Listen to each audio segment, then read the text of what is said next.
নমস্কার বন্ধুরা, আবার চলে এসেছি দুই দিদি রান্নাঘরে। তো যথারীতি আজকে রান্না বান্না নিয়ে আবার শুরু করলাম ভিডিও। তো ছখানা হলো গিয়ে চিংড়ি মাছ নিয়ে এসছে।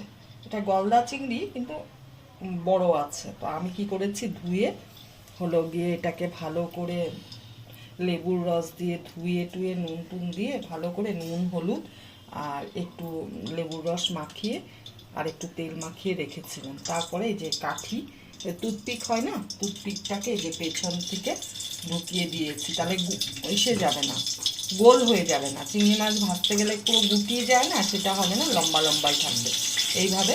তো দুটা লোক 6 পিস চিংড়ি মাছ এনা।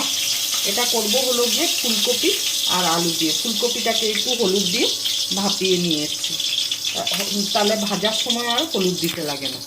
তার জন্য মশলা লাগবে হলো গিয়ে, ফোড়নে লাগবে জিরা, হলুদ, কাশ্মীরি লঙ্কার গুঁড়ো, টমেটো আর জিরা বাটা আর লঙ্কা বাটা আছে, আমি দেখাচ্ছি।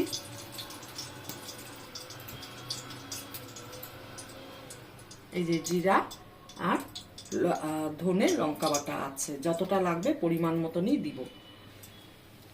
আর কড়াইতে তেল দেওয়া হয়ে গেছে, তেলটা গরমও হয়ে এসছে। এখন আমি মাছগুলোকে ভাজবো।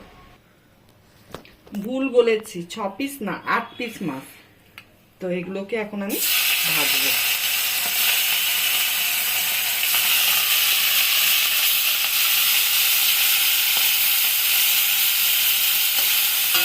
চিংড়ি তেলে পড়লে পরে গুটিয়ে ফেলে নিজেকে, কিন্তু এই যে এইভাবে কাঠি দিয়ে ভাজলে পরে, কাঠি ভরে টুকটিক ভরে, তাহলে হলো গিয়ে ইসে হয় না, এরকমই সোজা সোজা থাকে সুন্দর। তো মাছটা ভেজে নিই, তারপরে আসছি।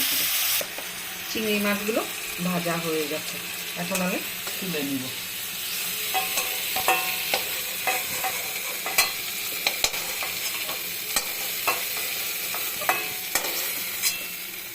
সব চিংড়ি মাছগুলো তুলে নিলাম, ভাজা হয়ে গেছে। আমি কড়াইটা ভালো করে ধুয়ে নিব, তেলে করবো না। কড়াই গরম হয়ে গেছে, এখন তেল দিচ্ছি।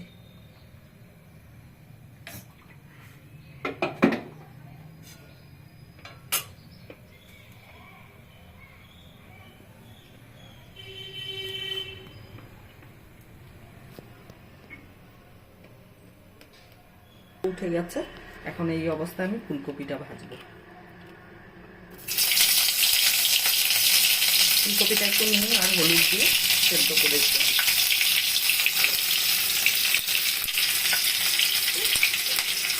আমি তো চিমনি দেখাই না।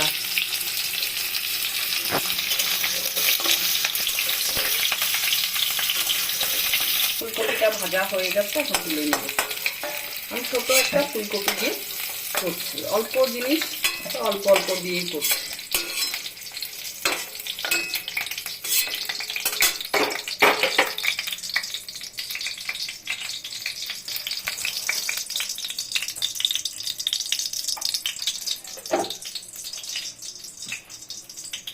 কড়াইতে তেল দিব।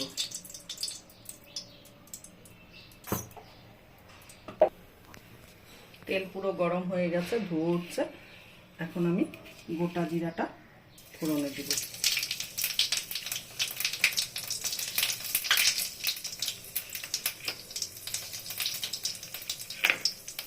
দিয়ে আলুটা দিয়ে দিব।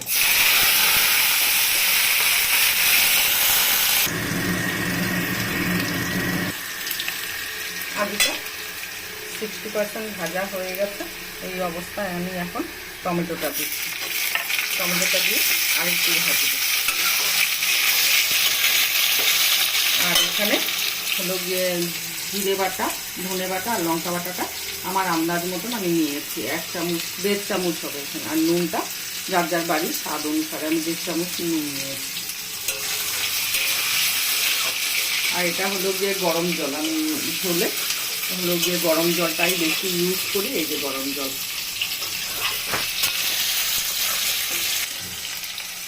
আলুটা ভাজা হয়ে গেছে, এই অবস্থা টমেটোটা মজে যাবে। এখন এই যে মশলাটা সম্পূর্ণ দিয়ে দিচ্ছি। মশলাটা দিয়ে একটু আগে নাড়াচাড়া করবো, তারপরে একটু জল দিয়ে মশলাটাকে কষাবো।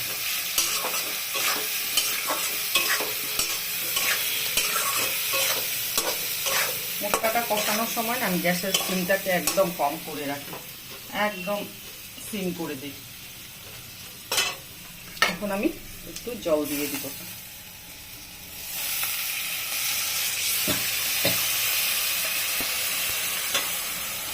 এবার একদম নিভিয়ে আছে, এটাকে আমি ভাজবো সুন্দর করে, তাহলে মশলাটা সুন্দর কষে।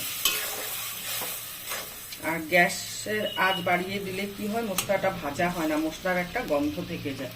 তার জন্য আমি সবসময় গ্যাসের আঁচ কম করে দিয়ে হলো গিয়ে মশলা কষাই। এই যে মশলাটা গ্যাসের আঁচটা একদম কমানো, ওইভাবেই আমি মশলাটাকে তখন থেকে ভেজে যাচ্ছি। মশলাটা ভাজা প্রায় 90% শেষ। এখন আমি ফুলকপিটা দিয়ে একটু নাড়াচাড়া করব, করে তারপরে জল দেবো। এখন গ্যাসের সিমটাকে বাড়িয়ে দিলাম, ফ্লেমটাকে বাড়িয়ে দিলাম।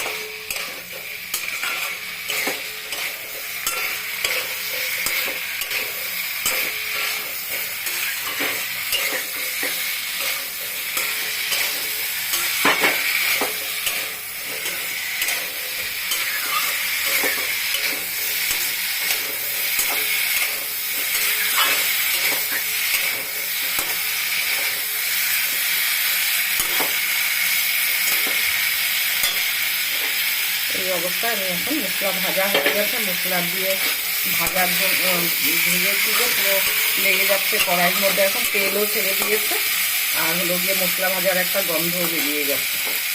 এখন আমি এই অবস্থায় জলটা দিয়ে দিব, গরম জলটা। এটা মাখো মাখো ভাবে করবো।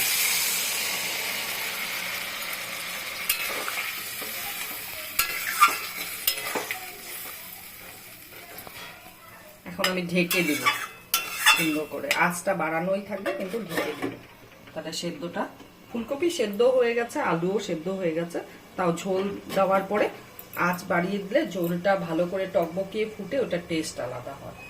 তো পরে ঝোলটা পুরো ফুটে যাক, তারপর চিংড়ি মাছ দেব। এখন ঢাকাটা তুলব।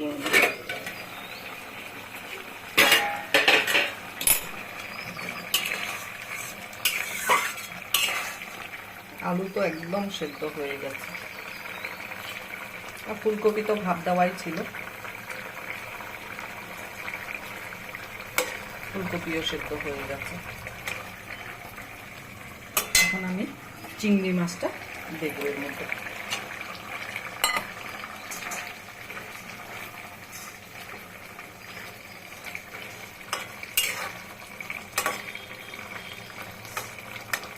এইভাবে ফুলকপি দিয়ে চিংড়ি দিয়ে করলে দারুণ টেস্ট হয়ে যায়। এখন আমি লাস্ট ফিনিশিং একটু গরম মশলার গুঁড়া, জাস্ট একটুখানি গরম মশলার গুঁড়োও দিচ্ছি।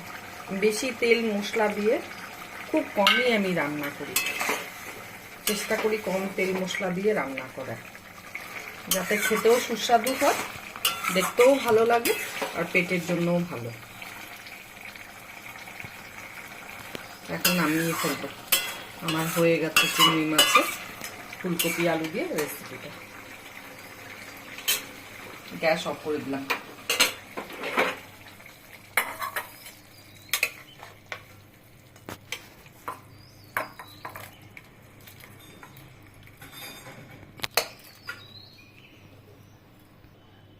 আমার ফুলকপি আলু চিংড়ি মাছের রেসিপি কমপ্লিট। যদি আপনাদের ভালো লেগে থাকে, কে কোথা থেকে ভিডিও দেখেন, ফেসবুক থেকে দেখেন, ফেসবুকে তো পুরো ভিডিওটা থাকে না, জাস্ট লিঙ্কটা থাকে। তো ভালো লাগলে পরে লাইক কমেন্ট শেয়ার অবশ্যই করবেন।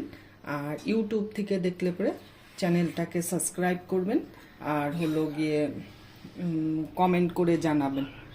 আর যদি ভালো লেগে থাকে তাহলে হলো গিয়ে প্লিজ কমেন্ট করবেন। ভালো হলেও কমেন্ট করবেন, খারাপ হলেও কমেন্ট করবেন। আর প্রতিদিন আমাদের ভিডিও আসে না, বুধবার আর শনিবার সন্ধ্যা 6টায় আমাদের ভিডিও আসে ইউটিউবে। তো রাখছি আজকের জন্য, টাটা।